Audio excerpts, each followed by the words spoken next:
Hello, hello, hello. Love and light to all. Happy end of Samhain. I'll probably be posting this tomorrow.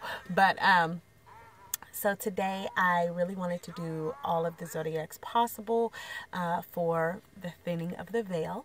As you guys know, that's usually the most accurate time to get a reading. This installment is going to be for those with Scorpion natures. Now, this can be in your ascendant rising, your sun, your moon, or even if you have an 8th house in Scorpio, which is where it's at home, or a heavily saturated Scorpion chart. This is seriously going to help you guys. Scorpios are they are the most complex of the zodiacs. And I am not just saying that. I'm not a Scorpio, so I can tell you this. They are the most misunderstood. Geminis come in a close second, but Scorpios are extremely misunderstood. Unfortunately, you guys have a lot of stigmas and labels. You are sort of the black sheep of the zodiac. But that's not a bad thing because you guys rule it like Hades rules the underworld. So hopefully this video, even if you have some Scorpio friends, hopefully this video will help you to understand them better and also give them a little tidbit about what they can expect in the near future. So without further ado, I'm going to get into it, and then I'll give you my little tidbits about Scorpios too, because I have lots of them. The first that we have here for you guys is you are stronger than you know. And that's really saying something because you guys tend to be very strong from an early age. The way the planets were aligned for you, you had to learn to be self-sufficient very early. So that's interesting. And we also have Charite. And again, you guys, I may say this wrong because I do not pronounce things correctly at all. That's one of my Achilles heels. But Charite is a beautiful stone. Sometimes it's actually mistaken for amethyst, but it is associated with the crown chakra. It is one that really helps you to form ideas and original thoughts, which I really feel like Scorpios don't have a problem with. But what they have a problem with is they tend to run hot or cold. So this stone would really help you guys to sort of open up and get a better feel for other ideas and help generate or improve on the ones you already have. Just my 2 cents about you guys. The next we have is the Ace of Swords. Ace of Swords is it's funny because this whole set is more like ideas. Like I've done some for other zodiacs that were about love or finances, but you guys, I'm really feeling like this is all ideas and forms of thought and ways of thinking for you. Ace of Swords, and it really signifies almost a philosophical tone, a tone where you are going to have these epiphanies or these sudden realizations about yourself and about your environment and how you affect it and how you interact with it. And they may not be the most comfortable. So we're going to go back to that one. Temperance. You guys run hot and cold. So this card really signifies the original one, which is what I use as the Rider-Waite, but it's an androgynous being who is pouring a cup of hot and cold water, but the water is thought to run against the grain of gravity.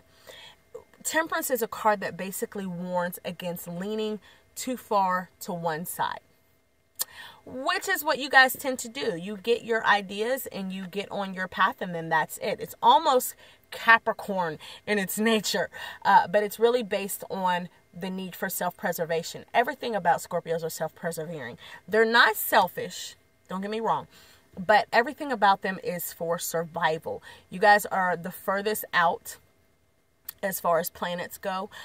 Pluto is very far out, and it basically has to create its own resources or learn to do without. So you guys seriously have an innate need for survival. To put it in perspective, I was dating a Scorpio, and very nice, but one day it was cold, and we were outside with our friends, and he was like, "Oh, put your hood on." And my friend was like, "Oh, that's so sweet, girl. You know, he really cares." And I'm like, "Yeah, he cares. But the reason why he's telling me to put my hood on is so he doesn't have to take care of me if I get sick. It's not because he overwhelming need to wrap me up because I might be cold. Now, that may have honestly been part of it because you guys do tend to care very deeply for the people in your circle. But the basis for that was because he didn't want to have to put, he's foreseeing things. In his mind, they almost are clairvoyant, like no shit. But you guys tend to see things and a domino effect. If she doesn't put her hood on, she's going to get it cold and I'm going to have to take care of her. I'm not doing that. Put your hood on, honey. You know? So that is how you guys see the world. And it's really beautiful in its simplicity. You guys get this reputation for being very complex, but the reason why you're so complex is because you're so simple. It does not that it's not that deep, because you guys are deep.